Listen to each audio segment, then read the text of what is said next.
আল্লাহ পাক বলেন ইন্না আনজালনাহু ফি লাইলাতিল কদর, নিঃসন্দেহে আমি কোরআনকে নাজিল করেছি কদরের রাতে। কোন রাতে? ওয়া মা আদরাকা মা লাইলাতুল কদর, হে নবী মুহাম্মদ সাল্লাল্লাহু আলাইহি ওয়াসাল্লাম আপনি কি জানেন কদরের রাত কি?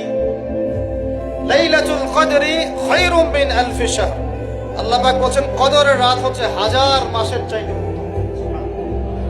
তানাজ্জালুল মালাইকাতু ওয়ার রূহ, এই রাতে নাজিল হয়, অবতীর্ণ হন ফেরেশতা মণ্ডলী, আসমান থেকে সমস্ত ফেরেশতারা নেমে আসে, আর রূহ এবং জিবরাইল আলাইহিস সালামও নেমে আসে।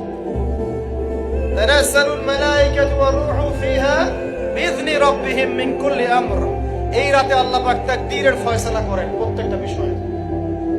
সালামুন হিয়া হাত্তা মাতলাইল ফজর, এবং ফজর পর্যন্ত এই রাতে শান্তি বিরাজ করে, শান্তি শান্তি আসে। এই রাতে যে ইবাদত করবে হাজার মাস ইবাদত করার নাকি পাবে। কেন এই রাতটা কেন ইম্পর্টেন্ট? একটাই কারণ, এই রাতে আল্লাহ পাক কোরআন নাযিল করেছেন। কি নাযিল করেছেন?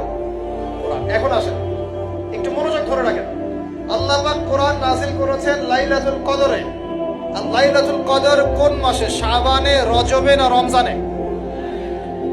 আবার বলছি, আল্লাহ বলছেন আমি কোরআন নাযিল করেছি লাইলাতুল কদরে। লাইলাতুল কদর কি শাবানে, রজবে না রমজানে? তার মানে লাইলাতুল কদর রমজানে। রমজানের কোথায়? রমজানের শেষ দশকে। রমজানের শেষ দশকে 21, 23, 25, 27, 29 এই পাঁচটা বেজর রাতের যে কোনো একটা রাত হবে কি লাইলাতুল কদর। তার মানে আমরা বুঝতে পারলাম কোরআন নাজিল হয়েছে লাইলাতুল কদরে, লাইলাতুল কদর হচ্ছে রমজান মাসে, অর্থাৎ কোরআন নাজিল হয়েছে রমজান মাসে। ঠিক আল্লাহ পাক সূরা বাকারায় বলছেন শাহরু রমাদানাল্লাযী উনজিলা ফীহিল কুরআন, রমজান সেই মাস যেই মাসে শুধু কিবলাই পরিবর্তন হয়, শুধু বদরের যুদ্ধই করা হয়নি, রমজান মাসে কোরআনও নাজিল হয়েছে। আল্লাহু আকবার। এখন বুঝতে হবে, এবার এই জায়গায় আসেন, যখন কোরআন নাজিল হচ্ছে তখনকার পরিবেশটা কেমন?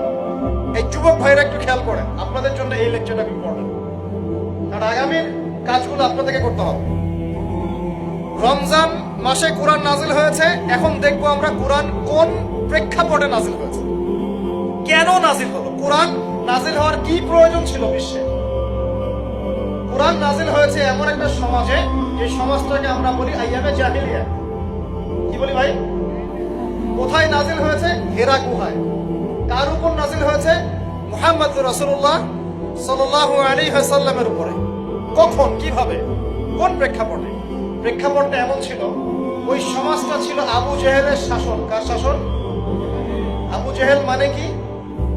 আবু জেহেল কি তার নিজের নাম? তার নিজের নাম হলো আবুল হাকাম। নিজের নাম কি? আবুল হাকাম মানে কি? আবুল হাকাম মানে জ্ঞানের পিতা। বাংলা বা সোজা বাংলা ভাষায় বললে আবুল হাকাম মানে বুদ্ধিজীবী। আবুল হাকাম মানে কি? আমাদের সমাজে বুদ্ধিজীবীর অভাব আছে। টকশো মাথায় ফেলছে, একদম টকশোর পর টকশো, টকশোর পর টকশো, খালি পক পক পক পক পক পক, কাজের কাজ কিছুই নাই। কথা যতটুকু, কাজ তার অল্প। এত কথা, সুবহানাল্লাহ। মানে পৃথিবীর সব জ্ঞানী মানুষ এখানেই আছে। ভাবখানে এমন, পৃথিবীর যত জ্ঞানী মানুষ আল্লাহ পাক এখানেই নাজিল করছেন।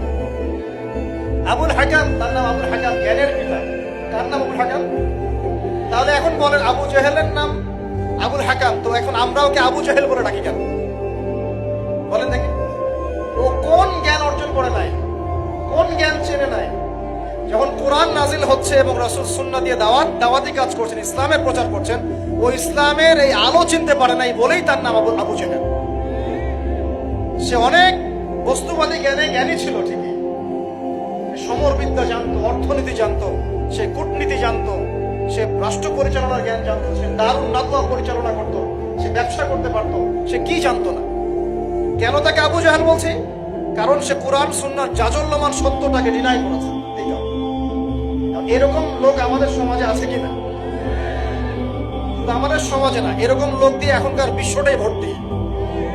এখনকার বিশ্বে আবু জেহেল দিয়ে ভর্তি সব। অর্থনীতি, জিওপলিটিক্স, রাজনৈতিক প্রেক্ষাপট, philosophy, science, arts, commerce, medical science, engineering, এমন কোনো জ্ঞান নাই যে তার জানা নাই। কিন্তু কোরআন এবং সুন্নাহর জ্ঞানে মিসকিন, সত্য চিন্তা মিসকিন, ওযু করতে পারে না, গোসল করতে পারে না, নামাজের ফরজ ওয়াজিব জানে না, সুন্নাত মুস্তাহাব বোঝে না, কোরআন তেলাওয়াতও করতে পারে না। একটা আয়াত তেলাওয়াত করতে দাঁত ভেঙে যাচ্ছে একেবারে। একটা আয়াত তেলাওয়াত করতে ওলামায়ে কেরামের সামনে বসলে একটা আয়াত তেলাওয়াত করতে 10টা ভুল বের করা যাবে। দিনের বেসিক জ্ঞান অর্জন করতে পারে। আবু জেহেল কাকে বলে? এই ধরনের মানুষকে আবু জেহেল বলে।